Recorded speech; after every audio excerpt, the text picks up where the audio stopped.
Hello, hello, hello. Ask me about used cars. Uh, Jason Rice, another Lot Party quick tip. I was just at the NIADA convention. Good show. Surprisingly, I thought it would be a little bit here. There's three times more independent dealers than there are franchise dealers. I think the franchise numbers in that 17, 18 million mark, and there's like 35 to 40,000 independent dealers. So I would assume, obviously, put it in that perspective, it'd be three times larger than NADA. Now, I obviously knew it wasn't going to be bigger than NADA, but again, I did see good turnout. Even dealers that had four cars turning 18, selling 18 a month type scenarios. So there's good, big, and small there. But it was fun and had a good time. And at that event, talking to a lot of industry people and everything, and industry insiders. Got to do an interview with Lucky Lopez. Him and I always kind of see eye to eye. He looks at the wholesale end and the banking perspective of it. I look at a lot of the retail metrics and what's going on in the retail end. They coincide with each other. They off a little bit here and there, meaning I think wholesale follows retail every about 3 to 6 months, and vice versa. It's just that once wholesale slows down, or once retail slows down, prices start dropping, dealers stop buying. It takes about another 2 to 3 months. So you'll start seeing wholesale values start dropping off. And then, of course, as things start picking up on the retail end, again, dealerships don't rush back to the lane right away. And eventually, a month or two in it, need to resupply that volume. They go to the auction, and all of a sudden it starts driving up wholesale values. And so, anyways, so those two worlds kind of coexist, but on different metrics. Also, obviously, wholesale is a national, if not a global market, no longer state or regional. And meaning people in Texas is going to buy in New York and vice versa, but there's people from other countries buying our vehicles and ship them back, and we're buying vehicles from Canada and bringing them down.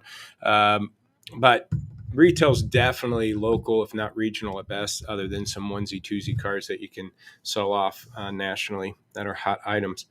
But here's the thing I wanted to talk about. So talking to all these people in the industry, and then one of these ideas has popped in my head, and I wonder if this is going to happen. And so I'm predicting that it may happen, right or wrong. I don't know if I want to say, hey, hope I'm wrong, because, it could be a good thing. But man, it's going to throw your inventory off. And kind of like when Elon Musk, dropped the prices of these Teslas, it just destroyed a lot of the Tesla values of used ones. Some destroyed, from my understanding, there was a dealer in Vegas there that heavily focused on EV vehicles and had a lot of Teslas, and it just kind of crushed them, put them out of business because of those, the values of those vehicles got moved over. But here's what I want to lead with, and then I'll tell you what my predictions is. I'm gonna share my screen, which will be right over here. Nothing new that you guys haven't seen already. This is Black Book's Insight, June 27th. So this just came out yesterday. Thing I'm going to focus on, just kind of skim past all this stuff, is this 46% sale rate. And if you look at it down here, this is the metric right there. And if you look at this time last year, it was well above 60, mostly running around 65%, coming off a peak of 70+%. So this time last year, we're selling pretty close to 20% more. We're going through the lane. So you got to think and wonder, why are these cars not selling at the lane? Obviously, the values are still higher than most dealers. Things have slowed down on the dealers end. I could tell you that truthfully. I know that. So I know on the retail end things slow down. Dealers are a lot going there, not buying. But it's not like biddings aren't happening. There's a lot of no sales going on, and there's still a lot of high floors that are happening. And I think, I know, again, I've watched enough people being at the lane and watching what's going on there. There are a lot of repossessions and bank calls and lease returns and things going on back at the lane, and there's floors on them that no one's willing to pay for these cars anymore. And so these floors haven't dropped. Okay. And if it is a big chunk of these bank cars that are not selling, now I know somebody say, no, it's a bunch of crap there no one wants. There's a lot of that too. But there is a lot of bank cars there, and a lot of repossessions and people trying to get out of cars that they owe too much in even dealers themselves, and the floors are too high. And eventually these floors are going to have to drop. But I'm sitting there thinking, well, why, if I was a bank, why wouldn't I start dumping these things now, or even a month or two ago when values did hit that peak again, to get off of them? Even though it might not be the 28 grand I wanted, and need to get, maybe I go ahead and take the 25 that I can get right now and minimize my loss. So why isn't that happening yet? Because there's actually more cars running right now too than there was the previous year. So there's more cars there to buy, but less of them are being sold. So if it's a floor problem, why is this happening? So I started thinking, and I'm thinking, oh my gosh, what if these banks have some influences, obviously, on lobbyists and the government? What if they're influencing these lobbyists to petition to get another cash flow clunkers to happen again? So if you don't remember, back in the day, after recession and all that, we put out this cash for clunkers to get vehicles. Two reasons to get vehicles moving, and selling. But the major reason, the government wanted to be involved to help get these gassy, low mileage cars, miles per gallon cars, get these gas guzzling cars off the road and put people into newer cars that are more fuel efficient. So then I put into perspective right now, going, what are they trying to do right now? They're trying to shove everybody into EV cars and putting $7,500 on those things. And what's to stop the government from doing another cash for clunkers? And here's why it would benefit, or why I think there'd be some interest in them to do this. So if the banks are going, hey, lobbyists, push this so we could sit on these cars to drive up the value so I don't have to get crushed.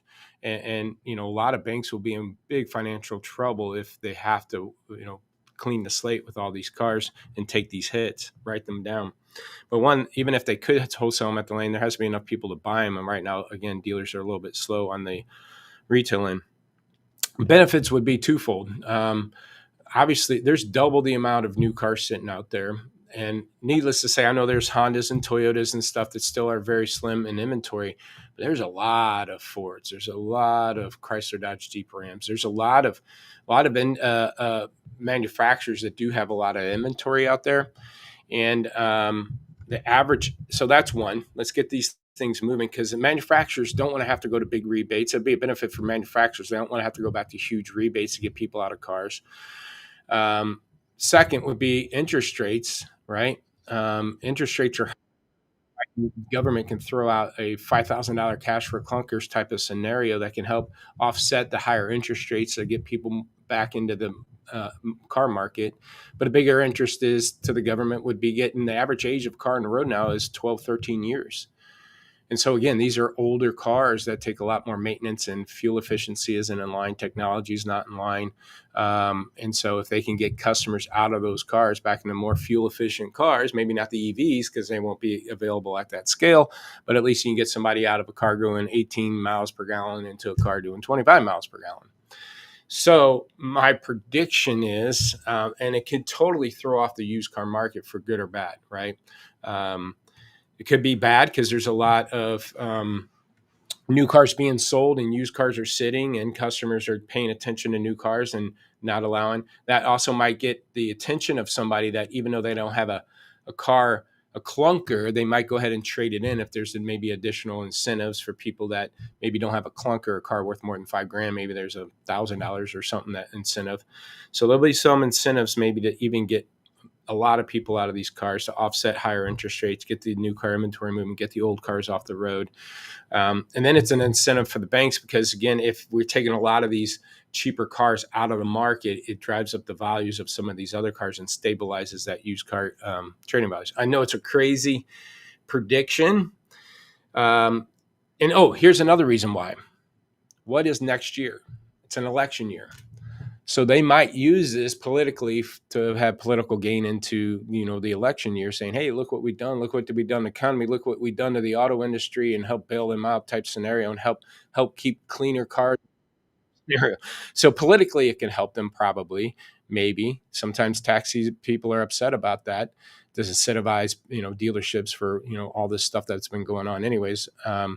So it could be a wacky prediction. I would not be surprised if something like that happens over the next 6 months. If it doesn't happen in the first three, it might happen in last 3 months of this year. It might happen in the first quarter of next year or the second quarter of next year, again, just to help the election year, help stimulate the economy back up, help stimulate the car market and get people in better fuel efficient cars, help to protect the banks from taking a beating on these cars that they might have to get out of, and things like that. So that's a crazy prediction, but that was this again after going to the National Independent Dealers Association meeting and talking to some other people, and I went, "Oh crap! Why are these no sells happening? How are these people that have these floors so high not just sometimes letting it go?" And I'm thinking, well, maybe they got something in the background working to protect them that might help them do this. So, give me your comments and what do you think about this? Again, I don't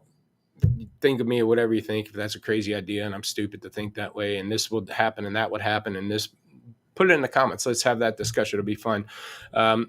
So my tip is keep your inventory clean, because if it impacts used car values the wrong way, you're going to be clean in your inventory and own your inventory current market values. If it's a benefit for the used car market, and it helps maybe stimulate that too, is you're going to be able to be a buyer at current market values and stuff like that. So one way or the other, I think you always want to be able to pivot no matter where this market goes and not get jammed up. So keep your inventory clean, keep it moving, 60 days.